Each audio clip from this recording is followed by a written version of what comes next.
taking on that risk and trying to lead the 27th best defense in the country to win a Super Bowl.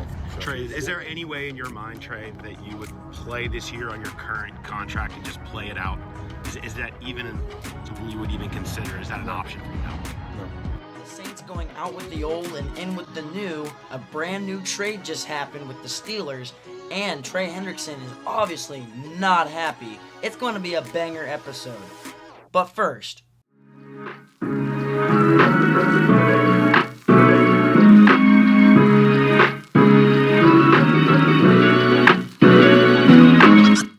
and gentlemen, welcome back to the Takle Talk Network. This is episode number 18, and today we've got some awesome news to bring you, starting with none other than long time, former NFL quarterback, now former, Derek Carr has officially retired from the NFL. Apparently he had been dealing with some shoulder injury issues in the past. He got injured this last year with his wrist and didn't really play the rest of the season. When he got back into preseason workouts, he realized that his shoulder also got injured on that same play. With rehab and everything, apparently it was going to take surgery, so he just up and decided to retire. With this move, Derek Carr gave up $30 million in guaranteed money by retiring ahead of this upcoming season in 2025. He'll still receive a $10 million roster bonus for being on the roster through March. So I guess that's an extra $10 million, but that's not an extra $30 million, if you get what I'm saying. Next, we've also got Derek Carr. He retired, and this injury, it's kind of not the greatest thing for the Saints quarterback room, seeing that they have a ton of quarterbacks in that room already. Seeing that with him gone, you've got Tyler Slough or Tyler Show or Shove or whatever his name is, 25. Even though he was a second-round pick, he's only 25 years old. Then you got Spencer Rattler and Jake Haener, or however you say his name. But now, the Saints have officially signed a undrafted free agent quarterback, and his name is right here. Sorry, guys. I had it right here with me. I know, bear with me here. New Saints quarterback that was just signed as an undrafted free agent, used to be from the University of Iowa State. I'll say why here in a minute. Hunter Deckers. Now, this guy was a decent quarterback in college. He played 3 seasons for the Iowa State Cyclones, where his senior year, he ended up racking up in 12 games a 66.1% completion percentage with 3,044 yards, 19 touchdowns to 14 interceptions. He was at least serviceable for Iowa State. But then after that happened, before he could even go to the next season, he lost his NCAA eligibility for 2023 after 3 seasons at Iowa State following an Iowa Criminal Division investigation for him in sports gambling. That's correct. He was one of 35 people at Iowa and Iowa State who faced criminal charges or a loss of eligibility due to sports betting or sports gambling. He would eventually plead guilty and to a reduced charge of underage gambling. Now, Deckers apparently, he didn't just do one bet. He apparently made approximately 366 bets on DraftKings belonging to his mother, of course, because he's not of age to be able to bet at this point back in 2021. He bet a $15 bet on the Iowa State Cyclones in 2021. He did not play in that game, but because he was on the roster for that game, he lost the rest of his remaining eligibility for his college career in D1. So, what did Derek do? Basically, he released a statement saying, I wasn't throwing my games, I wasn't shaving points, I would never do that. Of course, there was never any intent behind any of these bets. We were just trying to make money. We were just treating it like a video game, in a sense. I can see where some people would do that. At the time, college athletes still were not able to make money, so this would be a great explanation on why this was done. Deckers did not play in 2023 and spent the 2024 season playing for a junior college in Iowa Western. He started 12 games for Iowa State in 2022, but in 2024, after taking that 1 year hiatus, he was then playing for Iowa Western in the JUCO division, where he played 13 games, had a 64.1% completion percentage for 3,806 yards, which was a school record, and then threw 32 touchdowns and 10 interceptions. He led Iowa Western to an 11-2 record and the championship game of JUCO. So he's definitely got some starting experience in his bag. This guy can definitely sling it. It will be interesting to seeing that he's now the 4th quarterback on the depth chart. But at least the Saints went out and said, hey, we have to have a guy that replaced Derek Carr. Even though they've got a big quarterback battle coming up, it's no harm in signing an undrafted free agent to fill that void on the roster. Up next, we have a big trade that happened. A lot of people already know this happened, but for those of you that don't know, at the beginning of the week, literally the morning after I posted my last episode, I was so frustrated because this would have been some awesome news to have in last week's episode. But if you still want to check out last week's episode, go ahead and go watch it now and then come right on back. I'd appreciate that. Next, George Pickens was traded to the Cowboys. The Steelers would trade a 3rd-round pick and they would trade a 6th-round pick and George Pickens to the Cowboys, and the Cowboys would give the Steelers a 2026 3rd-round pick and a 2027 5th-round pick. So, with all things to be honest, it was a great trade here by the Steelers. If you look at their previous trades when it comes to wide receivers, the Steelers almost always win the trade. And you know why that is? Because pretty much 98% of the time when the Steelers trade a wide receiver away, their career is pretty much on a downhill slope or at the cliff at that point. Look at Antonio Brown. He was traded to the Raiders, didn't play a single snap before he was cut by the Raiders because the Raiders wouldn't let him wear his helmet, which is just absolutely stupid. He did have a short tenure, though, Antonio Brown did, with the Tampa Bay Buccaneers, where he ended up winning a Super Bowl ring with Tom Brady before basically saying sayonara and running off the field. But nobody can really help that. Another example is somebody nobody's ever heard of, Deontay Johnson. He was traded this past year, and he ended up playing for 3 different teams this past season. One of them was the Ravens before he got cut by the Ravens, and now in this free agency patch, he got re-signed by the Ravens. So obviously, there's some behavioral issues going on with the Steelers wide receivers when they go other places. Maybe they're just not getting as many targets as they have liked to, or that they did in Pittsburgh. I mean, you just never know with players in the NFL. You could trade up and get a guy, or you could trade for a quarterback or sign a quarterback out of free agency like the Vikings did in Sam Darnold, who in the past has not been good, and then the next year puts up MVP caliber numbers. Up next, we've got some interesting news here. The almost two-time sack leader in the NFL, Trey Hendrikson. The last 2 seasons, he's put up 17.5 sacks, which almost led the league last year, but definitely led the league this year for the Cincinnati Bengals, has reportedly said he will not play with the Cincinnati Bengals this season until his contract is extended. He is up and done with it. Some of the things around this are saying, basically, the big part of the story is All-Pro defensive end Trey Hendrickson met with reporters on Tuesday saying that the team's offseason workout spoke at length about his career contract dispute with the team. Hendrickson is entering his final year of his current contract but seeking a long-term deal. Now, this is obviously very, very common for NFL players when they're entering the last couple seasons of their deal. They're reaching out to the front office and going, hey, trade me, or hey, pay me. Trade or pay me. You know what I'm saying? The relationship between the Cincinnati star edge rusher in the front office reached a boiling point on Monday. According to Hendrickson, Bengals coach Zach Taylor sent him a text message Monday that missing team's mandatory minicamp, which is exactly 4 weeks away, will result in a fine. Now, apparently, in this interview, Trey Hendrikson said that he wants to keep it as least personal as possible, but when you get to a certain point, it does become indeed personal.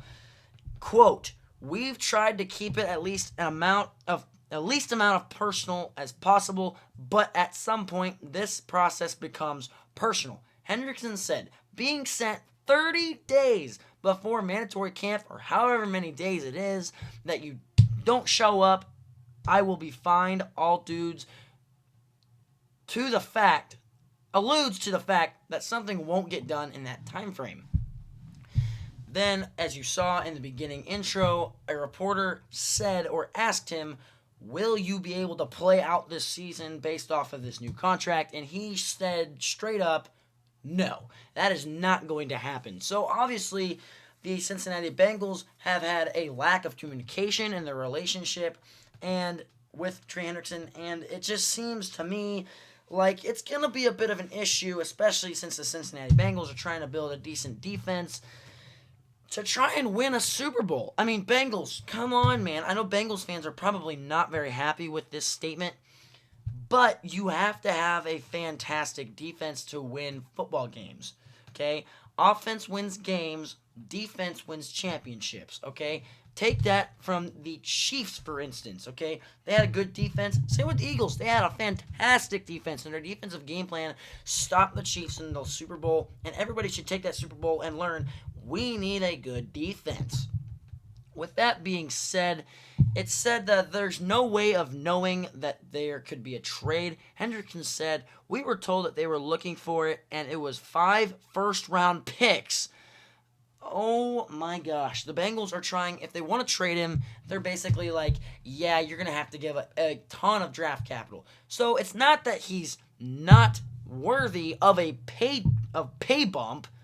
It's the Bengals, because they extended both Jamar Chase and T. Higgins, they don't have the money without becoming in cap just desolation because of it.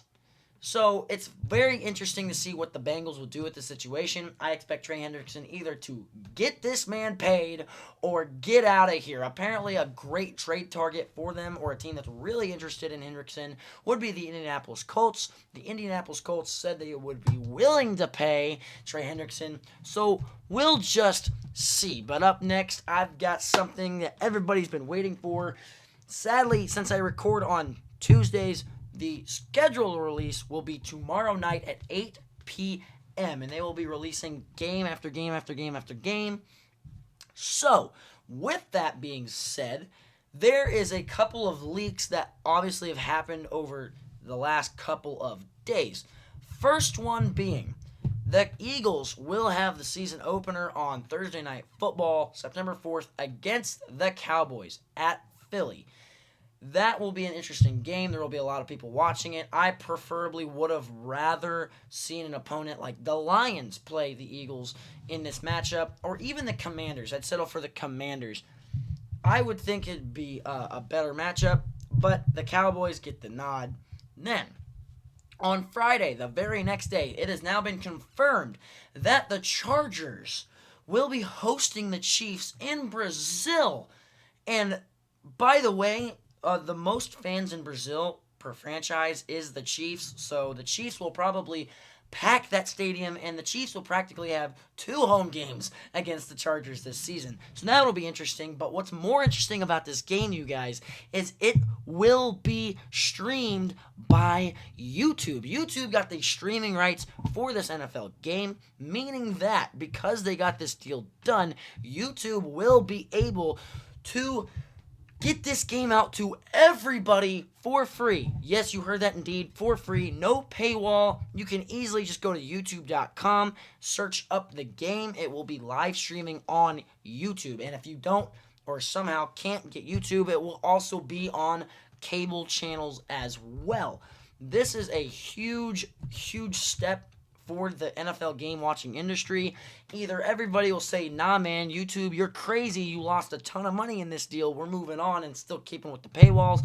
Or maybe because fans will demand a non-paywall system for these extra primetime games, it will become more of a ad revenue type of deal. I'm assuming that's what YouTube's definitely going to do, seeing that the first thing you do when you get on YouTube is see an ad. Sorry, YouTube, don't cancel me. Don't cancel me. But anyways, YouTube, fantastic job here. Another game that got leaked, I guess, for Week 1 was the 49ers at Seahawks, but nobody really cares about that game unless you're a Seahawks or 49ers fan. Then we head to Week 4 and 5. The big ones are 2 away games for the Vikings in a row, but it's kind of insane. So the Vikings, for the first time in NFL history, got scheduled for two overseas games in a row. But you're thinking, okay, well, the Jags did that because they had 2 games in London. This time, the Vikings have 2 games in 2 separate countries. You heard that right. 2 separate countries. One is in Dublin, okay, against the Steelers. And then in Week 5, it's in London against the Browns. And they're a home game for the Steelers and the Browns in those games. Both of them will be streamed by NFL Network.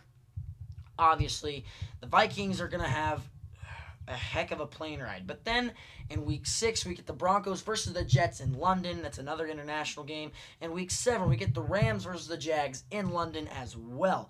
Next, we have a couple of other fun games to look at. In Week 10, we've got on Sunday, November 9th, the Falcons versus the Colts in Berlin, Germany. And it will be also streamed at 9:30 in the morning by NFL Network. That will be also an interesting game to look at. Then we have a game in Madrid, people. Madrid. Commanders versus the Dolphins in Week 11 on November 16th. Also streamed by NFL Network. Then the Thanksgiving games. Obviously, the Lions and Cowboys will both host a Thanksgiving game, but those will be taking place in the 12:30 and 4:30 time slots if you're at Eastern time. Then, Thanksgiving night on NBC will be hosted by the Rams taking on the Buccaneers in LA, and that will be a banger game. It'll be Week 13. Both of these teams will probably be fighting for a wild card spot around this point.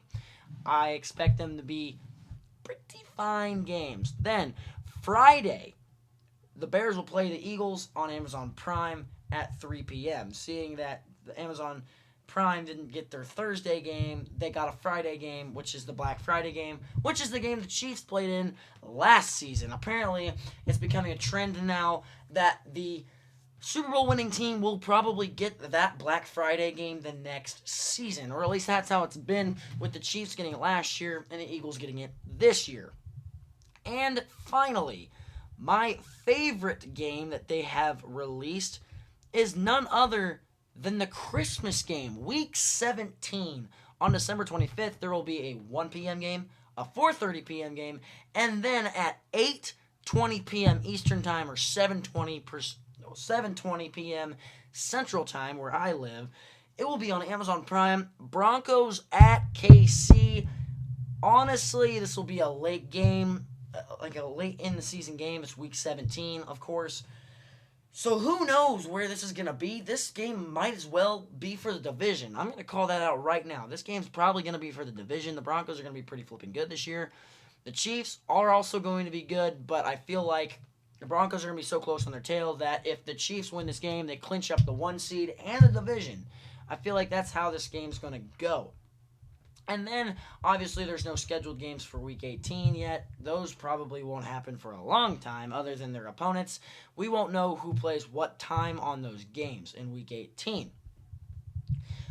Keep in mind, in Week 18, there is no Thursday night or Monday night games. There is only Sunday day games that week, so every team will play on Sunday. Or Saturday, I guess. There are Saturday games, but there will only be like 6 Saturday games. And then a lot of Sunday games. And, of course, there will be Sunday Night Football. Last year's Sunday Night Football was supposed to be absolutely fantastic between the Lions and Vikings because it was for the division. which was absolutely fantastic, but both of them lost the same amount of playoff games. Anyways, with that all being said, that's a lot to take in this week on the Takle Talk Network. I appreciate you tuning in to my podcast, and whether you're outside watching or you're sitting home, I appreciate you, and I'll see you guys next week.